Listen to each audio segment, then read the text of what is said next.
So I feel like I found myself jumping headfirst into this semester, really ultimately just hoping for the very best. And I have to be surprised. I have to be honest. I'm pretty surprised about how things actually worked out.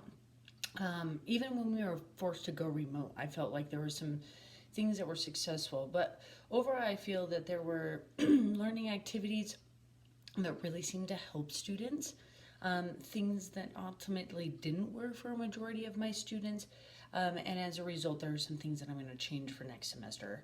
But one thing that I believe, one activity I believe that was really successful for my students was the capstone learning project because of how relevant it was and the ability to change and modify it so that students could either complete an interview or complete a shadow. And as a result, I think there was a high level of success with the project. And I even feel that with student speeches. I was informed, entertained, inspired by student speeches.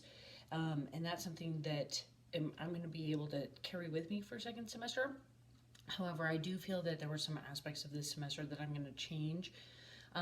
One, for example, is Google Classroom. No excuses here.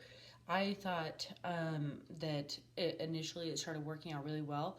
And so there's some things that I'm going to keep, like the weekly stream posts. I'm going to keep the reminders to come to class. But in the classwork, I'm going to change things up so that way it's just more user friendly. And I'm hearing that from my students too on how to go about doing that. I could say that something else though that I'm going to do overall for second semester is look at the week a little bit differently. Instead of it being a 1 day a week class, which it seemed to be at the beginning of the semester, I'm going to look at it how it was intended, so that we meet more often and I give more relevant learning experiences. So then that way I can incorporate them all semester long. So, I'm really glad that even though things had a lot of hiccups and it was challenging, that I was able to navigate this semester with the students that I did, because I'm ultimately leaving this semester with a really open mind and heart. And it's really because of the class of 2021 that I was able to do that.